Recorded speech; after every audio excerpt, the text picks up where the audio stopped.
Hey, welcome back, middle school students, and to all our new students out there and new fifth graders, welcome to you as well. We're very excited to have you. And since March, I have been missing all of you. It's been so lonely, and I'm so glad to have everybody back. First, to start our day, we're going to ask Miss Bird to open us up in prayer and tell us about our theme for this year. Hey, Oakbrook family. I am so glad to be here on campus with you, and I hope you're glad to be here too. It's been a long time. I've missed y'all. But I wanted to come on and tell you what the theme is for the year. And we've chosen the verse Hebrews 6:19, and it says, "We have this hope as an anchor for the soul, firm and secure." And our theme of the year is anchored. And being anchored in Christ, and through that having hope. What better time in our life could we have chosen that? Because our world needs hope. Our communities need hope. Our families and our school need hope. And so we're going to be talking about what it means to be anchored in Christ and how that looks in your everyday life. So I hope you'll be encouraged by that through chapel and in every way that we talk about it with you. But before I go, let me just pray for us to get this year started off right.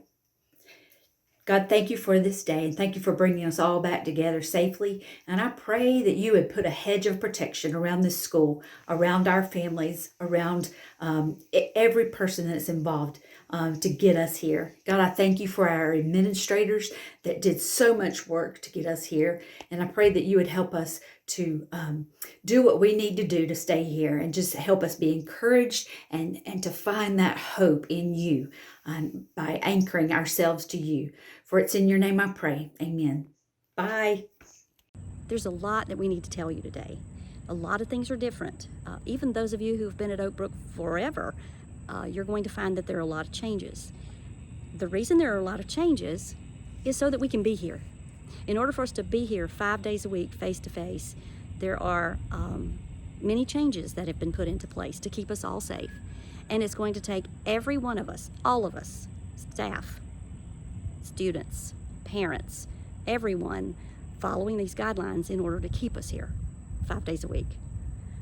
So we're going to start by letting Nurse Nail tell you many of the medical things you need to know, and these are very, very important. I need you to give her your undivided attention and pay attention to everything she's saying. Thank you. Good morning.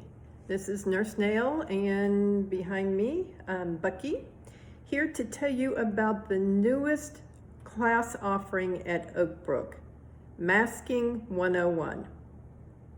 Just kidding, but not really. As you're going to see, you're going to see a lot of masks, at least initially as we return to school. The COVID virus that has changed all our lives in the last few months is still alive and well in Spartanburg County, unfortunately. The thing about viruses is that they cannot live on their own. They can't multiply and they can't reproduce without a living host cell. That's where you and I enter. We become the host cell for this vicious virus. COVID is transferred from one person to another through respiratory droplets. The virus leaves me, if I'm infected, through my mouth and nose, or secretions, saliva or nasal drainage that I have touched with my hands and then touched something else.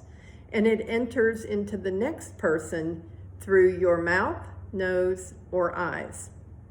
That's why we're wearing masks, to slow and hopefully keep us all healthy as we return to school. So we want to slow the virus as much as we can so that we can get back to life as we know it. I will bet my favorite box of snack Nutty Buddies that not one of us is excited about wearing a mask. No matter how cute they may be, how colorful, or what a statement they're making, not one of us wants to be walking around all day long at school in a mask. So, Masking 101. First, the most important thing, which has always been the most important, is good hand washing. Wash them frequently, wash them correctly, use soap and water when it's available, use hand sanitizer when you don't have access to running water. Wash them for at least 20 seconds, rinse them well, and then use your paper towel to turn off the spigot and open the door so that you're not touching a potentially contaminated surface after you've just washed your hands. Always, as you prepare to mask, begin with clean hands. I have put sanitizer on my hands so my hands are clean. So I'm going to talk to you a little bit about what makes an effective mask and then how to put them on and take them off correctly. So an effective mask is going to cover both your mouth and your nose. I'm sure if you've been out in public at all, you've seen people walking around like this. That is worthless, unless you're trying to hide bad breath. So it needs to cover both your mouth and your nose. It needs to fit snugly along the side of your face, over here. It needs to have at least 2 layers of a good quality cotton. The problem with only a single layer or some of the polyester fabrics is that they're basically see-through, so they're not stopping the droplet transmission. They should be machine washable and dryable so that we can kill the germs with detergent and hot water and then hot air to dry them. Unfortunately, or fortunately, it's the way God made us, we don't all have the same head shape.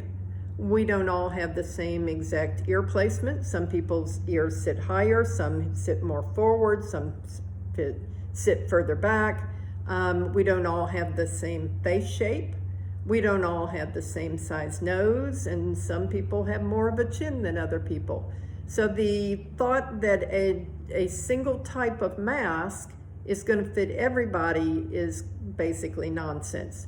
You may have to try several different masks before you find one that fits you properly, is comfortable enough to tolerate most of your school day, and is breathable for you.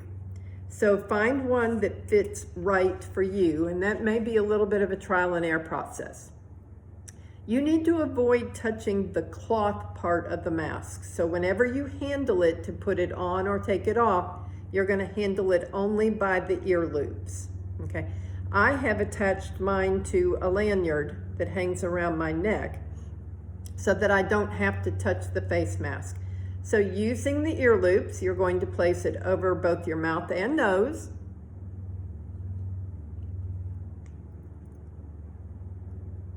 And adjust the fit with minimal touching of the mask itself. When you take it off, you're going to do the reverse. You're going to slip it off using the ear loops and gently remove it. You don't want to fling it around because the outside of the mask has everyone else's germs. The inside of the mask has your germs. So we want to control flinging the germs around by gently removing our mask. If you've got a lanyard, and I think all of middle school is going to be provided a lanyard when they arrive, when you have those opportunities to unmask, example would be snack time and at lunchtime, you can gently let it hang around your neck so that you're not picking it up off the floor or searching for it in your book bag all the time. If you are not going to use a lanyard, when you take it off, you are going to turn your mask inside out. So the outside dirty parts are touching each other, and then you're going to store it in a plastic bag. The other thing to remember is that these cloth masks have to be washed daily. So don't store it in your locker and come back and put the same mask on tomorrow because it's germy. That's the whole purpose in wearing a mask, is to prevent the germs. So take the mask home, wash it. It means you're going to probably have to have several different mask options available to you. If you are using a disposable mask, one that looks like this, there are a couple things you need to know. There is a top and a bottom. The top has the metal bendable piece in it. The bluer side, white side, bluer side, always goes away from your face. Again, using the ear loops, you're going to place it over your mouth and nose. You're going to pull the pleats out and fit it underneath your chin. And then you're going to come up here and you're going to pinch the nose piece to make a good seal across your cheeks. Okay. And again, for removal, you're going to use the earpieces to remove your mask. Okay. When are we wearing masks? Basically, you are wearing a mask whenever you are in the school building, unless your teacher directs you to remove your mask. You may do that at snack time, once everybody is seated. You may do that at lunchtime, and you may do that when you are outdoors and have been told that it is safe to remove your mask. As soon as the number of cases in our local community drops to a level where it is safe, we will modify our mask wearing protocol here at school. The next step would be you can take them off once you're seated in class, but you would still have to wear them in the hallway. So as soon as we can, we're going to modify this protocol and procedure so that all of us can get back to seeing each other. So our goal remains the same, to keep all of us healthy and as safe as we possibly can while continuing to be able to teach our classes face to face. Let's all do our part to stop the spread of COVID, and I look forward to seeing your smiling eyes and eventually your smiling face. By the way, you will find me in a new location this year, and my new health room is actually in the bank of offices where Mr. Boyles has his office. If you have any questions, please stop by and see me, and I'd be glad to help you. Stay healthy and stay masked. Bye. Okay, I need to make you aware of a room change that's very important to know about. I am standing right in front of the art room looking up the long hallway by the gym. And if I turn left into that first office down here on the corner, it's dark in here now, let me get some light. Okay, right here, this is Nurse Nail's desk. And right over here in this back corner is the new health room. Keep that in mind if you have to go to the health room at any time. It has moved. Bob is in the same location that he was in where the health room was. Bob is still there, but the health room has moved. Now Mrs. Hare, our counselor, has a few words for you. Hi everyone, my name is Miss Hare and I am the counselor here at Oak Brook, and I'm excited for a brand new school year with all of you guys. I am here for students who may be having anxiety about different stressors that are going on or problems in the classroom, if that can't be handled with your teacher, or maybe you're having problems with friends. That is what I'm here for. So if you feel like that you need to talk to the counselor about something, if you're in middle school, let your teacher know, or if you would rather, you can email me or have your parents email me at ashley.hare, like hair on your head with 2 R's, at oakbrookprep.org. Or if you're in upper school, I have papers outside of my room that you can fill out and either slide under my door or put here on my desk. My office is located in the main building where all the upper school classes are, across from the Mac Lab. If you don't know where that's at, a teacher is happy to help you anytime. And I am so excited to get to know all of you and have a great school year. Thanks!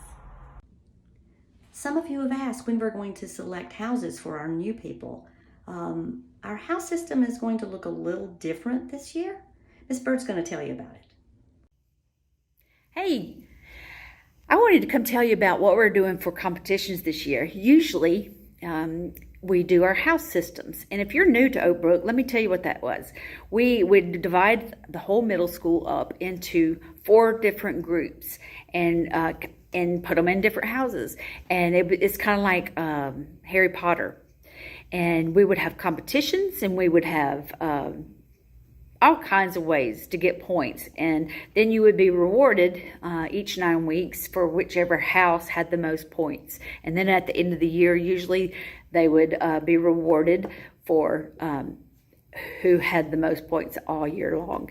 And this year we can't do that because we can't get into large groups like we do, and those houses could get pretty crowded. If you've ever been in a classroom with your whole house, you know what I'm talking about.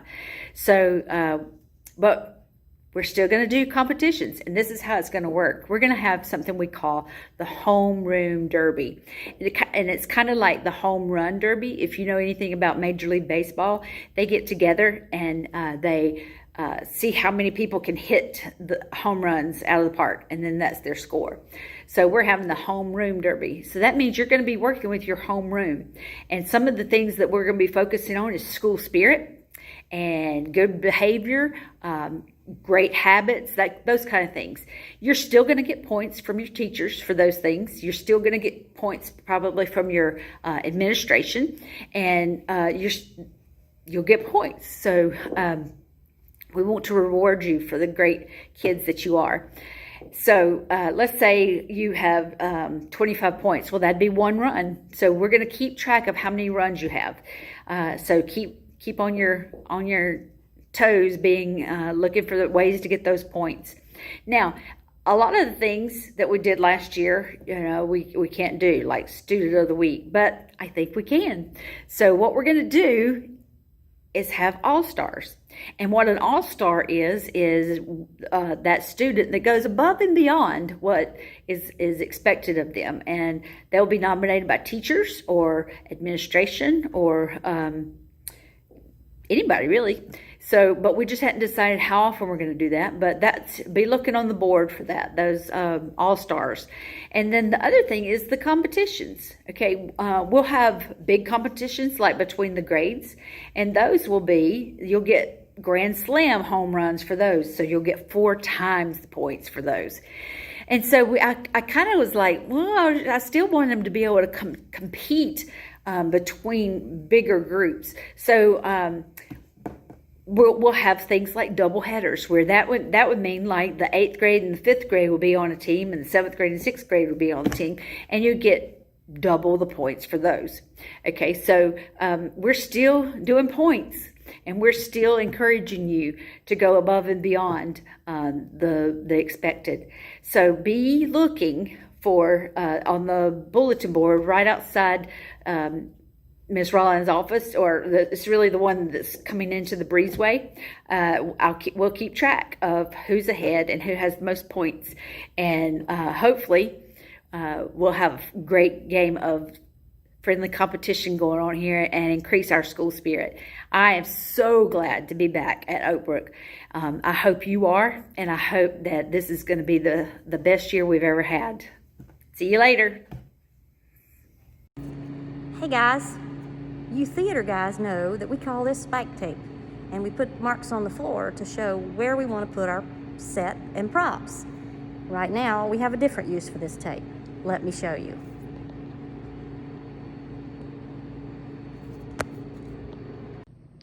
So as you can see, the tape is used to mark off some places on these tables. They're all over the tables. Of course, that means do not sit in those places. This is set up to be 2 people only, a chair on the end and 1 person sitting on the end in the booth. Notice we have this marked off, which means do not sit on the bench.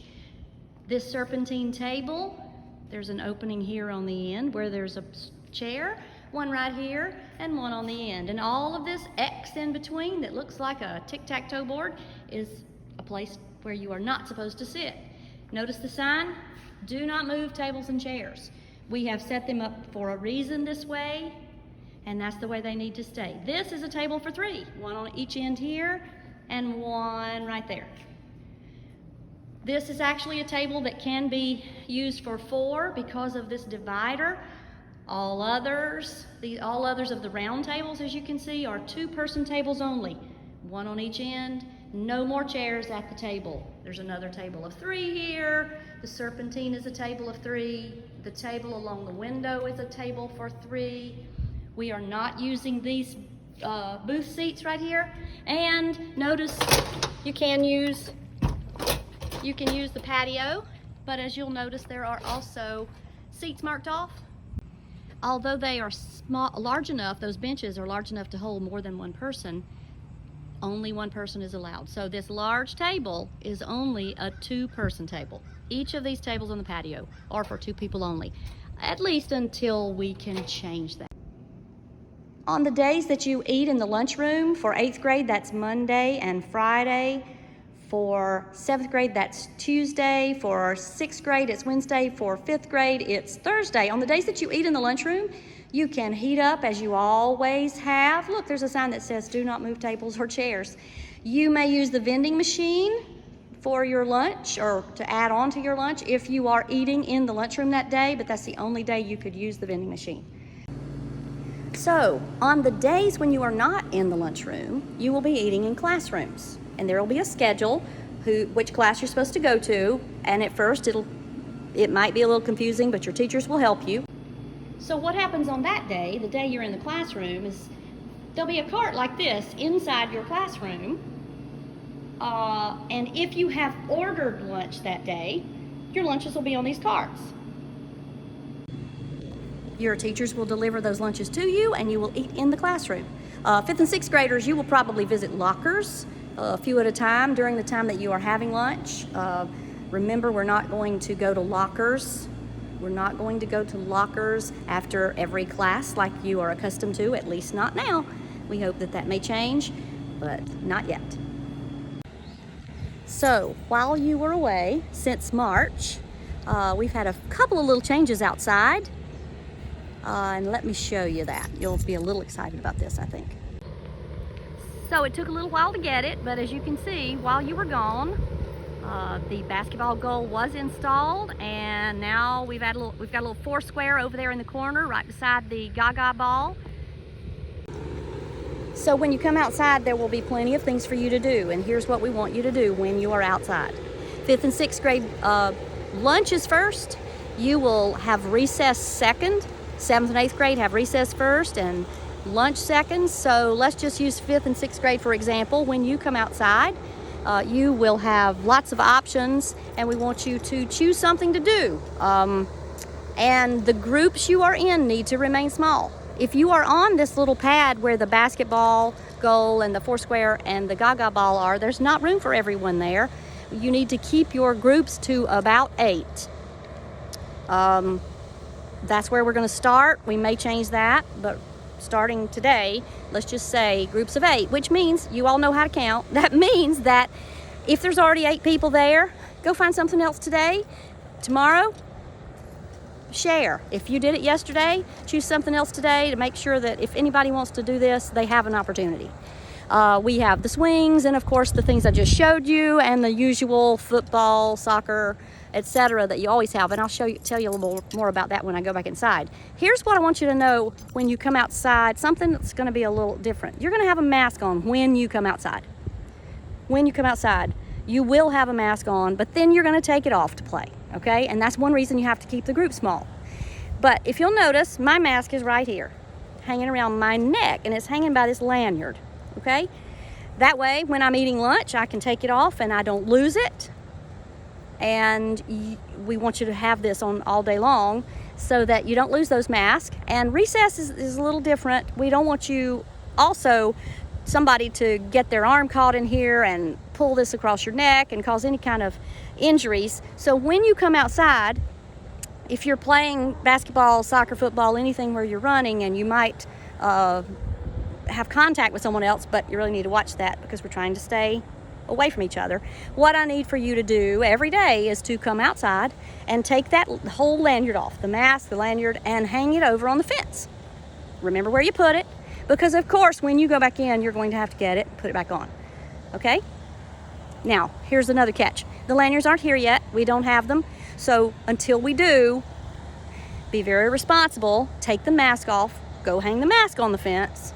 And at lunch, lay it on the table beside you or on your desk beside you, and remember to pick it up and put it back on, okay? Hey, about the swings, everybody, there are 4 swings. So in any one recess, 4 people use the swings. We won't be going back and forth. So if you choose to do the swings for this recess, you do the swings for this recess and no one else. And then next time it's somebody else. Okay? Okay, now I want to tell you about these tubs right here. There are 2 of them. They are labeled first recess for 7th and 8th grade, and underneath that is one that says the opposite, second recess, 5th and 6th grade. Each day, someone from first recess, that means someone from 7th and 8th grade, will need to come by this. We are standing here by the art room. That's where we are, by the art room, okay? Someone in 7th and 8th grade, I would say probably 2 people can do this, 1 on each tub. If they're kind of big, if they're too long for you to carry, you could do this in 2s, but I think 2 people, 1 on each tub, they could carry them outside. So inside here, right now we're not even finished. There's still a few more things going in there. You know, we have a collection of footballs, soccer balls, basketball, kickball, playground balls for octoball. We have some frisbees. We'll have some jump ropes, some sidewalk chalk, that type of thing that you can use.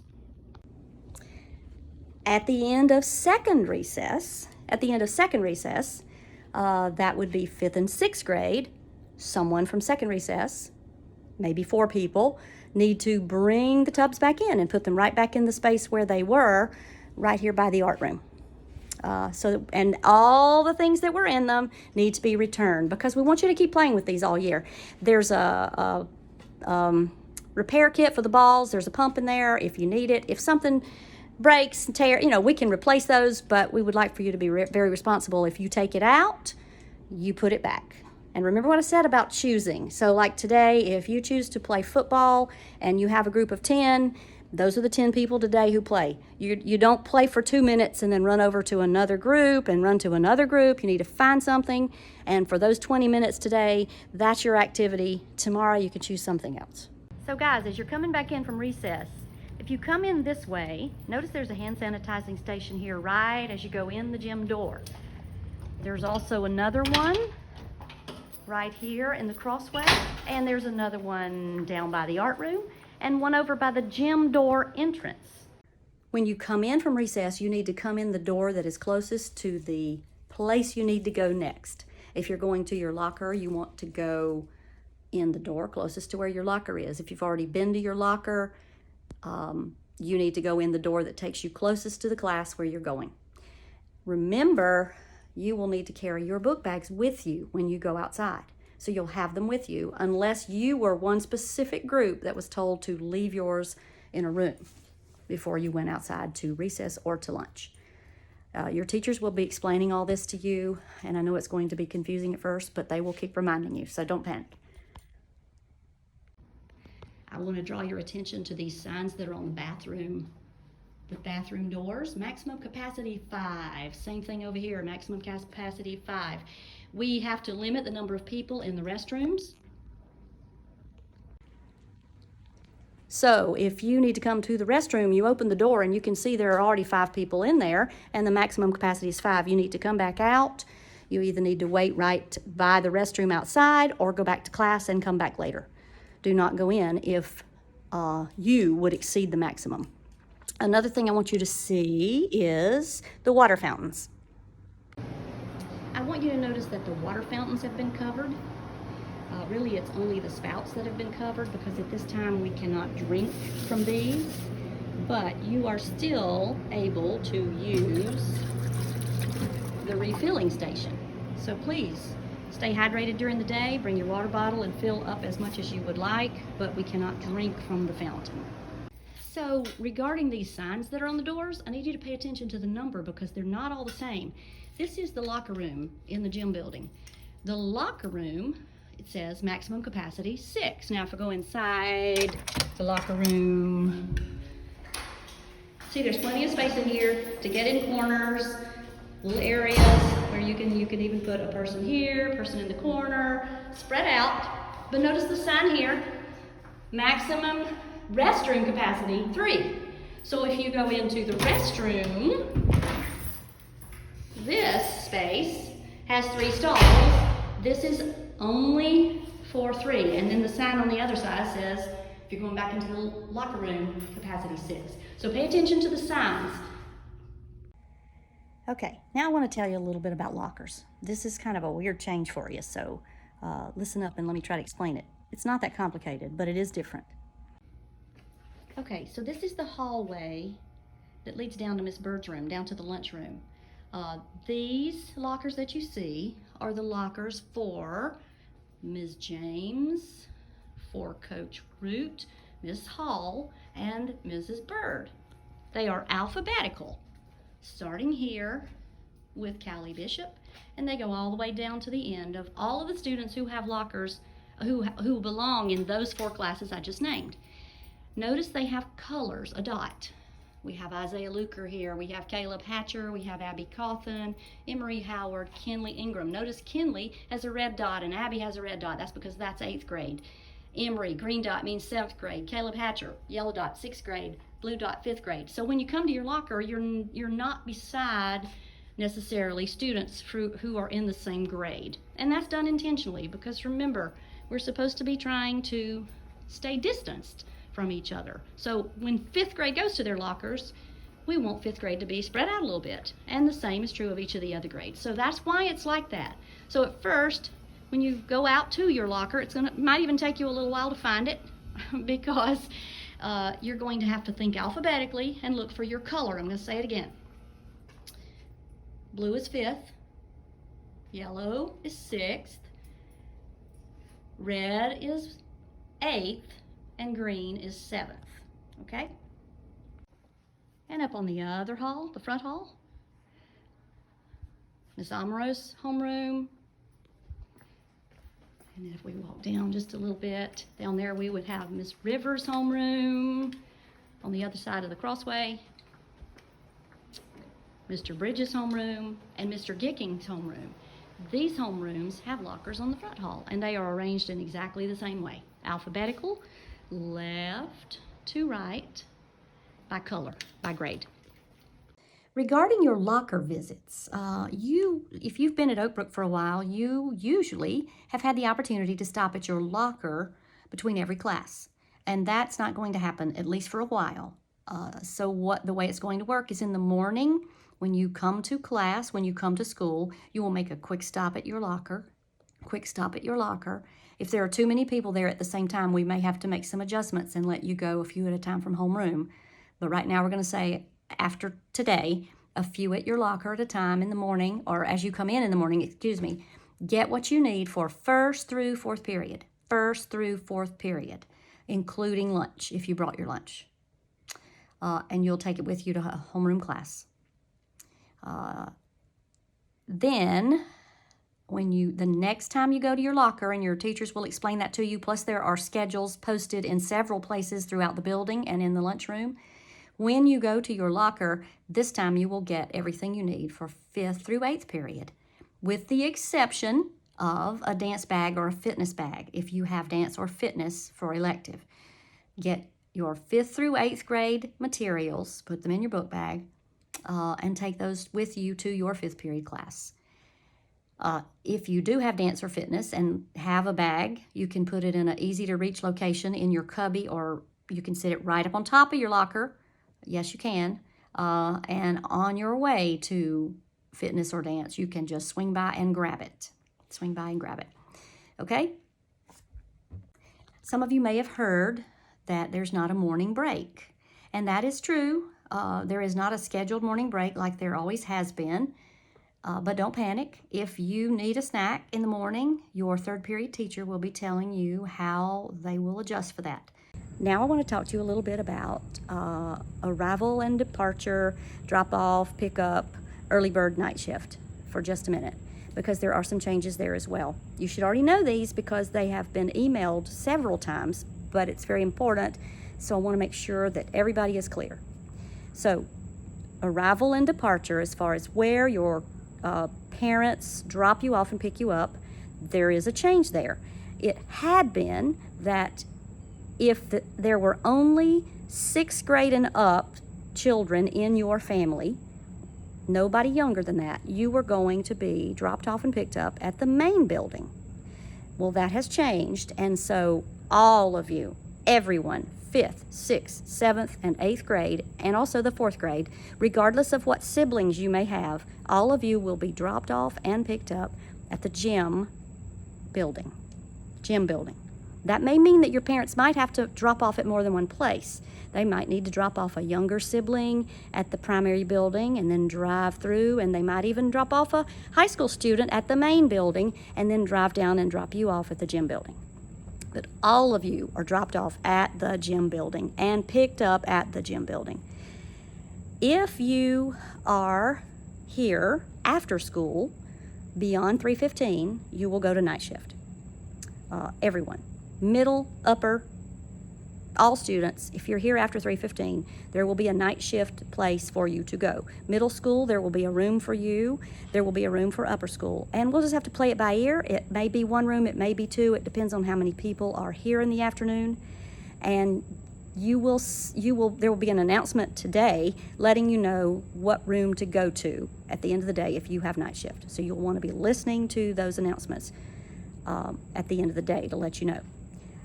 In the morning, no one should ever be dropped off before 7:30 because there's no one here to supervise you. No one before 7:30. If you arrive between 7:30 and 7:45, all of you have to go to early bird, which is in the gym, because all teachers are not here at that time, and again, no one is here to necessarily supervise you at that point. So all of you will be supervised together as a group in the gym. There is space marked on the visitors' bleachers where you should sit, and you should space yourself out on those bleachers 6 feet from any other student who's sitting in there as well. And yes, you should have your mask on when you leave your car all the way into the building. Okay? Now, at the end of the day, if you have a sibling who drives you home, if you ride with an older sibling, your sibling needs to come and pick you up at the gym building. So you will wait outside the gym building until time for pickup. Now, one last thing.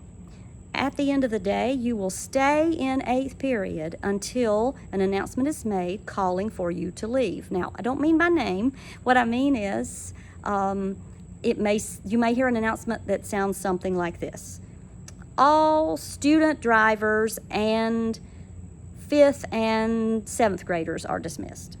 It may say all upper school car riders and 5th graders are dismissed. It may say all students who have an afternoon sports practice or sports study hall and 6th graders are dismissed. What I'm saying is you need to listen to what it says, and if you fall into that category, then you are dismissed to go straight to your locker, get your things, and go straight outside the gym building and find your car. Thanks. Okay, that's it, guys. I know that was a lot to take in. I told you at the beginning there are a lot of changes, and remember I told you the reason why, because we want to be here 5 days a week, all year. It's going to take all of us working together, and I know we can do it. It's going to be a great 2020-21. Let's get started.